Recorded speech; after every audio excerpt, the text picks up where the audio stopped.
आप लोग देख रहे हैं सारसाना और मैं हूं आपके साथ संदीप मिश्रा। बिहार विधानसभा 2025 के चुनावों में तमाम देश के शीर्ष नेताओं ने खूब जमकर पसीना बहाया और खूब प्रचार में अपना दम लगाया, चाहे वो पक्ष के हों चाहे विपक्ष के हों। बात करें अगर एनडीए की, तो एनडीए की तरफ से जो चुनावी मैदान में जिनके चेहरे पर चुनाव लड़ा जा रहा है वो है एनडीए के नेता और बिहार के मुख्यमंत्री नीतीश कुमार। तो वहीं महागठबंधन के मुख्यमंत्री पद के उम्मीदवार हैं तेजस्वी यादव, जिन्होंने कई सभाएं की, लगभग प्रत्येक दिन 1.5 दर्जन के करीब उन्होंने सभाएं की और कई सारे उन्होंने रोड शो भी किए। और अब जब चुनाव प्रचार का शोर जो है वो थम गया है, कल दूसरे चरण का मतदान होगा और जिसके बाद सबको इंतजार रहेगा 14 नवंबर का, जिस दिन मतगणना होगी और वो बताएगी कि बिहार में किसकी बहार है और किसकी सरकार बनेगी। लेकिन इसी बीच जो ये प्रचारों का दौर चला, जिसमें चाहे प्रधानमंत्री नरेंद्र मोदी हो, राहुल गांधी हो, नेता प्रतिपक्ष तेजस्वी यादव हो, तमाम लोगों ने कई जनसभाएं की। उत्तर प्रदेश के मुख्यमंत्री योगी आदित्यनाथ हो, केंद्रीय मंत्री चिराग पासवान हो, जेपी नड्डा हो और भी तमाम नेताओं ने बिहार चुनावों में हिस्सा लिया और अपने अपने प्रत्याशी, अपने अपने उम्मीदवारों के लिए जनता से वोट की अपील की। तो किन नेताओं ने कितनी कितनी सभाएं की है वो आंकड़ा लेके मैं आपके सामने इस समय पेश हुआ हूं। सबसे पहले अगर बात कर लें तो प्रधानमंत्री नरेंद्र मोदी की, तो प्रधानमंत्री नरेंद्र मोदी ने 2020 की तुलना में इस बार 2025 में अधिक समय बिहार में दिया और उन्होंने कुल 14 जनसभाएं की, जिसमें एक रोड शो उन्होंने पटना में किया था, जिसमें भारी संख्या में उनके समर्थक और उनके कार्यकर्ता पटना में मौजूद थे।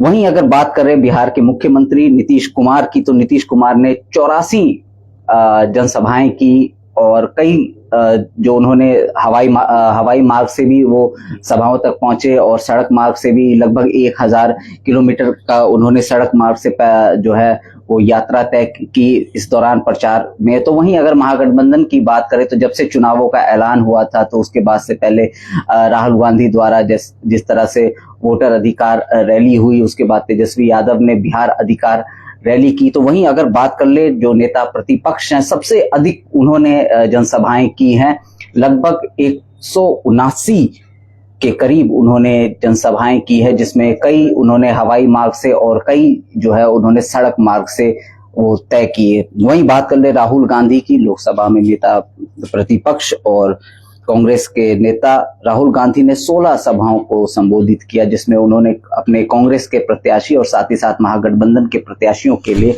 जनता से वोट की अपील की। तो उनकी बहन प्रियंका गांधी, वायनाड से सांसद, उन्होंने 13 सभाएं की है। वहीं गृह मंत्री अमित शाह की अगर बात कर ले तो गृह मंत्री अमित शाह ने शुरू से ही, जब से चुनावों का ऐलान हुआ, चाहे वो सीट शेयरिंग की बात हो या एनडीए गठबंधन के अंदर जिस तरह से जो भी आपसी कहीं असमंजसी या कहीं छोटी मोटी जो कलह थी उसको भी दूर करने के लिए उन्होंने मोर्चा संभाला हुआ था, लगातार वो बैठक ले रहे थे। तो उन्होंने तकरीबन 34 जो सभाएं हैं वो यहाँ पर की प्रचार के लिए, अपने अपने प्रत्याशियों के लिए उन्होंने वोट की अपील की पूरे बिहार के अंतर्गत। वहीं अगर चिराग पासवान की बात करें तो लोक जनशक्ति पार्टी, रामविलास उनकी पार्टी है और उन्होंने 90 के करीब जो है वो जनसभाएं की। वहीं अगर बात करें रक्षा मंत्री राजनाथ सिंह की, तो उन्होंने 23 सभाओं को संबोधित किया, जिसमें सिमरी बख्तियारपुर की अगर बात करें, सहरसा विधानसभा क्षेत्र के, सहरसा जिले के अंतर्गत जो सिमरी बख्तियारपुर विधानसभा क्षेत्र है वहां पर भी उनकी रैली हुई थी। वहीं जेपी नड्डा, भारतीय जनता पार्टी के राष्ट्रीय अध्यक्ष, उन्होंने 15 सभाओं को संबोधित यहाँ पर किया प्रचारों के दौरान। तो वहीं उत्तर प्रदेश के मुख्यमंत्री योगी आदित्यनाथ की अगर बात करें तो जिस तरह से उन्होंने रामकृपाल यादव के लिए दानापुर में उनके नामांकन में शामिल हुए और उसके बाद सहरसा में जितने भी एनडीए के प्रत्याशी हैं उनके लिए उन्होंने वहां पर सभा की।